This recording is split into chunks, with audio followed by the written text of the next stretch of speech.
Everybody, welcome to MUSE TV. We got a great interview today for a great documentary that this year has been a good year for documentaries, and this one is a fun one, especially if you're a big vinyl fan like I am. We got Christopher Boone, Kevin Smokler from Vinyl Nation. Please tell me, how did all this come about and why did you want to make this into a documentary? Hey, this is Kevin. Chris and I went to college together, but we really didn't know each other all that well because I'm 2 years older than him. You can't tell by looking at us, but I am. And we had started talking because I had seen Chris's movies. Chris is an experienced filmmaker and I'm a rookie filmmaker. I write books about pop culture for a living, and I had been on book tour in Albuquerque where Chris lives. And we had put together some events where I wrote a book about 80s teen movies. We'd show The Breakfast Club or Heather's at a theater, and Chris and I would chit chat about it afterwards.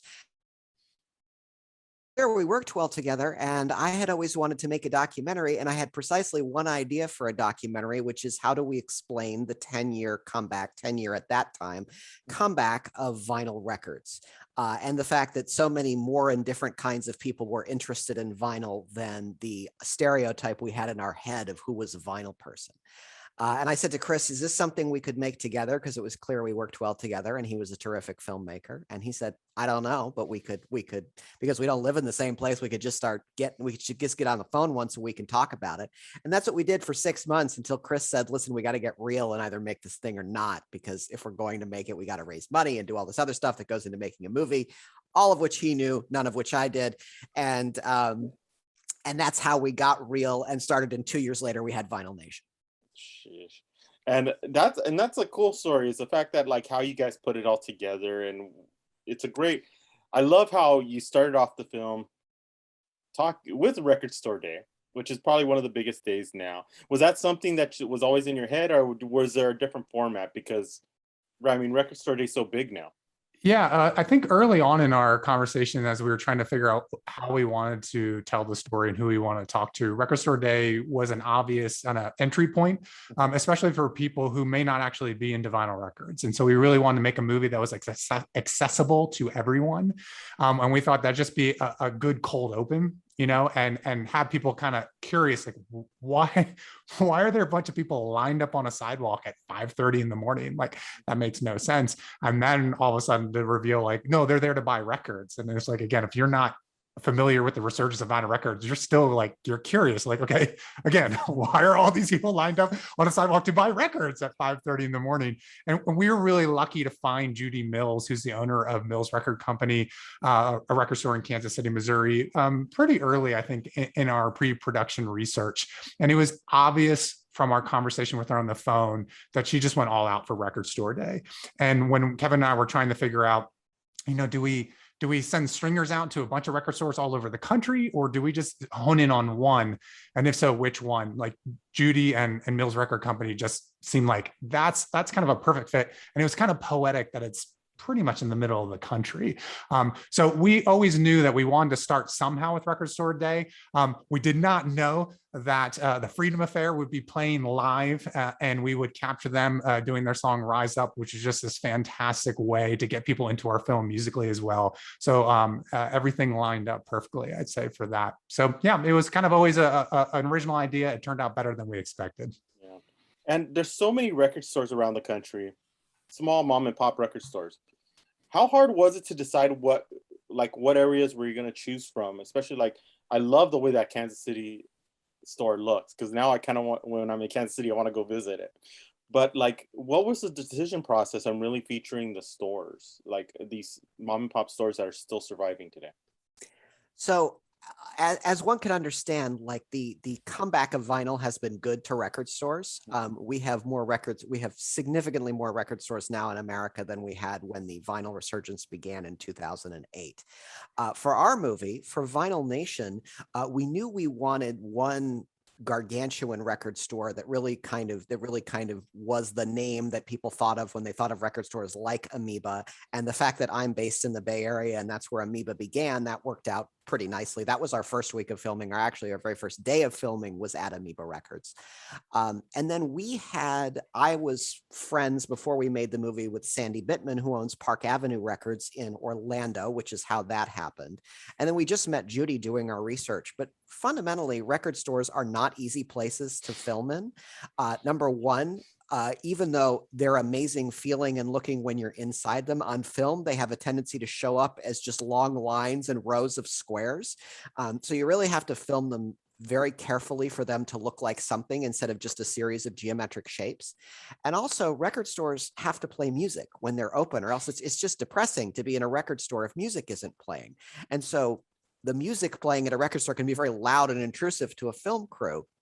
So we actually had to convince most of the record stores we filmed at to open an hour early for us. And as you can imagine, the people who own record stores are typically not early morning people. They were really nice in going out of their way to open early for all of us when their business typically shuts down at 10, 11, 12 in the evening. So we are very grateful for all of the record stores that were featured in this movie, and that they usually got up way earlier than they intended to satisfy our film crew.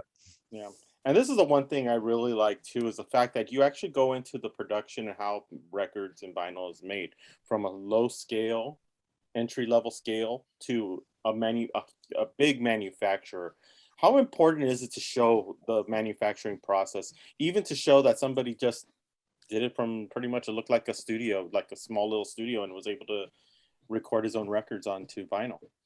I'm a process junkie, and so I knew I wanted to see how records get made.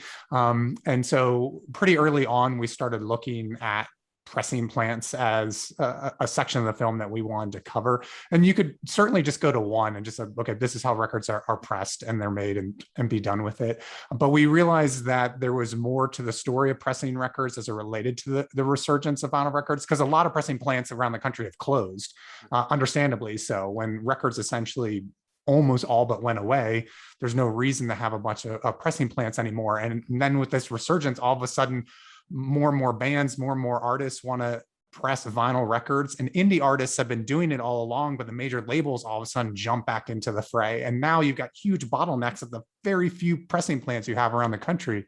So we wanted to explore that story. And we realized that there were some people out there that saw it as an opportunity. So down to the micro level, right at the beginning of our film with Wesley Wolf, Intangible Formats, where he actually cuts individual records one by one on a lathe. So if you want 10 records, Wes is your guy. And then there are other companies like Gold Rush Vinyl in Austin, Texas, that Karen Kelleher launched. She was an entrepreneur coming out of Google, but was also a music manager, and realized she was having trouble pressing records for the bands that she was managing. So there was a business opportunity there. And then, of course, we had heard from a lot of people we talked to that if you want a great record, you got to go to Quality Record Pressings, which is in Salinas, Kansas, which is like literally in the middle of the country. So, hey, if we're going to Kansas City, why don't we take a 3-hour drive out there? That was fortuitous. And then finally, if you're in Nashville, you're going to get your records pressed. And I'm blanking, Kevin, on United Record Pressing. Like the name is like escaping me. It's like, I don't know what it's only the biggest pressing plant in America, Chris. Exactly. Way to go, man. The only biggest press, the longest continuing running one, United. I don't know why I couldn't see it in my mind. I'm looking for the building in my head. Anyway, United, it has been around since the 40s and has this wonderful history, and has survived and has grown and thrived and has gone through a change in ownership. So these are all really interesting stories. And then finally, Jack White has thrown his hat into the ring and has the most beautiful pressing plant you've ever seen in Detroit, Michigan at Third Man Pressing. So visually, we knew we had to have that. So yes, we could have stopped at one. Kevin was probably like, do we really need to go to all these places? And I'm like, no, we really, really do. And Sherry Calker, our cinematographer, just does an amazing job when we're just set her loose. We're like, you just got to get in there and get some great footage of the press. And then our editors, Jason Welling and David Fabello, did a great job of pulling those images together to help us understand, like, how do records actually get made? And for friends and family I know who have watched the film, they're like, I didn't even think I'd be interested in this. And that stuff is just fascinating. So I'm really excited that it comes across the way it does. Yeah, it was it's like a great tutorial of how things are made. And that's always a cool thing as well. But to move to the fun part of this interview now. So this year, Record Store Day was back. and it was bigger than ever, having with 2 days. Were you guys out there now after doing this documentary? Did you guys go buy some vinyl this year? We actually thought it would be fun because Judy Mills, who runs Mills Records in Kansas City, which is at the very beginning of our movie. The movie also ends with Judy, but we won't tell you how. Told us that A, she was going to be doing Record Store Day, and B, the Freedom Affair was going to be playing. And so we sort of said to ourselves, well, spiritually, we just kind of have to be at Mills. She did a really nice thing for us. She had a fantastic display for Vinyl Nation. She's going to be supporting the movie all year long. We got to see many of the people who were in the movie who had queued up at 5 a.m. 3 years before, or 2 years before, right? Yeah, 2 years before, when we had been there. We got to see them again. We got to see their kids who were 2 years older. So it was really like very special for us to be there. I don't know if we had any plans in particular going into Record Store Day other than buying a bunch of vinyl. But when Judy told us the Freedom Affair was going to be there, it kind of made sense that was the completion of one circle for this movie. Yeah, exactly. And like for me, I actually went out. My local record store that I go to is in Long Beach, Fingerprints. Yeah. And I went there to go get. So I had to go get my vinyl from Record Store Day. Got the Beastie Boys. Yeah. Mostly because my friend was a member of the Beastie Boys, so you kind of have to support. And then we got the DGs, the Foo Fighters disco album, so we had to go for that. But it was an interesting way how they did it this year. You had to like pre-select, and then you got your vinyl, because they didn't want people lined up like we've done in the past at 3:30 in the morning for a 5:30 opening. So, but it was really cool, and it was great to see it back. And that's the one thing that was cool. Judy had a very smart idea that you basically filled out a form as if you were like ordering takeout, and then you showed up at a designated time and you got your bag of records. But then the store opened, with COVID safe protocols at about, what was it, Chris, about 10 in the morning or something like that. And Mills does a very smart thing where every hour on the hour they wheel out a new cart of used records. And so to be there at 10, 11, 12, 1, because 500 used records that you didn't previously know existed now do, and which was very dangerous being in the store more than an hour and seeing the records pull in like tour buses or something. So both of you guys, what was your first record that you ever had and that you ever bought? I have to go, like, Kevin and I are both a little too young to have been into records like the first time around, although they were in our lives. And so I always think back, like my mom's old turntable was down in our basement. I'm the youngest of 3 boys. And so we had some 45s. And I know my brother had a 45 of Pink Floyd's Another Brick in the Wall. And then we also had Summer Nights in Greece. And I would play those back to back. I don't know why. And then I had a Fisher-Price record player in my room. So I naturally had Sesame Street records. And I do remember having a 45 of Gotta Be Starting Something by Michael Jackson, but I never owned a record, like a full album, until I was an adult. And my wife and I got a turntable in 2014, which when Kevin came to me with the idea, I was like, yeah, I'm in the records too. So my wife got me, when we got the turntable, she got me one of my favorite albums. She got me The Joshua Tree by U2. So that was the first record that started our collection. And that's grown from there. Kevin, what was your first record? My musical history sort of begins with a combination of flipping through my parents' old records when I was 5 and 6 years old. And then when I was 8, MTV landed the week of my 8th birthday. So everything that was on MTV in its first few months, I instantly became a fan of. I don't know how I decided that the Jay Giles band was my favorite band. I'm not from Boston. Like, I wasn't familiar with anything they had done prior to that. So I instantly decided they were my favorite band, and Freeze Frame, the record that was part of MTV's first year, became my first record. And then the band broke up like immediately after that album came out. And I was like, well, damn, I guess that's over. And it would be 30 years later that when the vinyl resurgence began and I bought a turntable again in my mid 30s, that I started buying old, that I got into like 70s blues party music, and I started buying all of the old Jay Giles band records up to that point. For me, it was David Bowie. Yeah. Dance, because I was born in 75. It may not look it, but I was born in 75. So I remember that 80s vinyl and what it was like, and with Huey Lewis and the Muse and Sure. everything, Hall and Oates. So I got a lot of those and I put them away, and they were in dust for a long time. And then this resurgence and record players started coming back, and I was like, wow, I could get to use these again.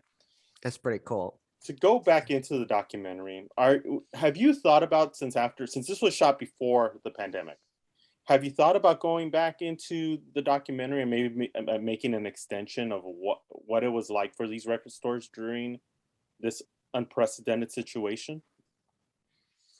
Well, actually, what we ended up doing was during the pandemic, we partnered with them to essentially, not only get the word about the film, but to help support them. And then we did a number of town halls actually during the pandemic. So instead of actually cracking the film back open, we just started talking to them directly and threw it up on Facebook Live, and would get audiences in different cities to say, hey, we're essentially doing a virtual town hall in your city, because we realized a lot of the people who love record stores couldn't go shop at them physically, but they still were looking for that connection. And that's something we had discovered. The film that we made was not just about records, it was ultimately about human connection.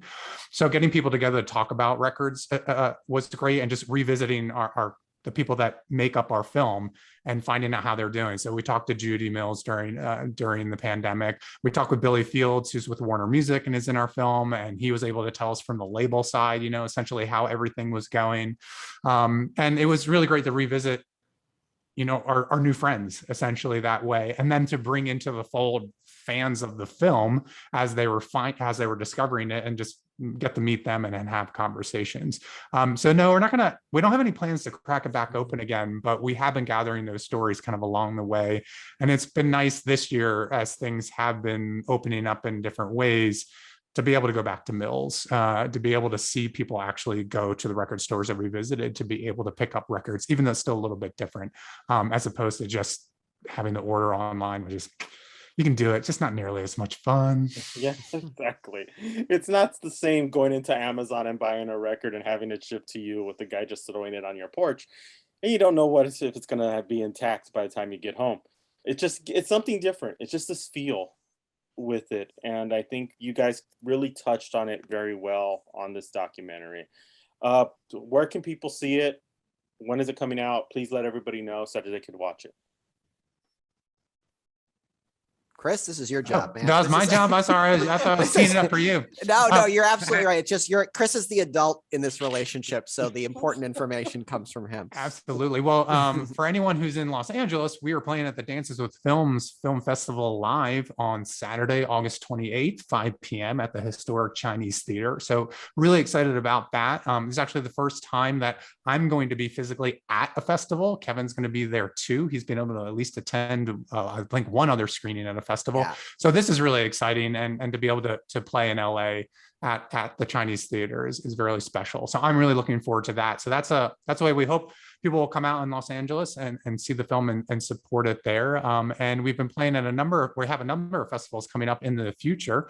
And then there are some record stores that are still carrying. We have an exclusive Record Store Day release of the film that we did this past June and July, but there are very few copies still out there. We made a Blu-ray DVD combo release. We did it in 12 by 12 gatefold, foil stamped packaging, so it looks like an album. We only made 1,000. They're all hand numbered on the back, so every single one is unique, but you can only buy it from participating Record Store Day record stores. So you can go to our website, vinylnationfilm.com, and there's a link there about our limited release, so you can see where you could still buy it. But again, copies are limited. Right now, as I'm talking now, I couldn't tell you how many are still available. Not very many. So you're gonna have to do a little bit of hunting if you want to find one. But that's another way you can actually check out our film. But again, hopefully people in LA will come out and see it on the big screen, because honestly, that's the best way to see a movie. Get vaccinated and wear your mask, because you got to do that. Yeah, exactly. I agree with you. And if you get to find that Blu-ray, hey, you may actually have a collector's item in the next 5 years, or that's going to be worth a lot of money, and you can own one of those copies. So that's a great way to promote the movie as well. We have a short list of record stores we think still have it. Because it was a Record Store Day product, it is only available through independent record stores. And we have a list of record stores that have been carrying the DVD, and we hope still have it on our website at Vinyl Nation Film/DVD. Awesome. Awesome. You guys did a great job on this documentary. I enjoyed it. I thought it was really fun. And it's been a great year for documentaries. I'm looking forward to seeing more. But thank you so much for being a part of this, being a part of MUSE TV, especially since we've been a supporter of Record Day since day one. Glad to hear it, Michael. Thanks for having us. Great to have you a part of this and really talk about your documentary. So thank you so much. If you want to learn more about the film, don't forget to check out our description below. Also, Dancing with Film starts tomorrow, actually, and the film is going to be shown there on Saturday. Can't miss it. Got to see it on the big screen. So thank you, fellas, and we'll see you next time here on MUSE TV.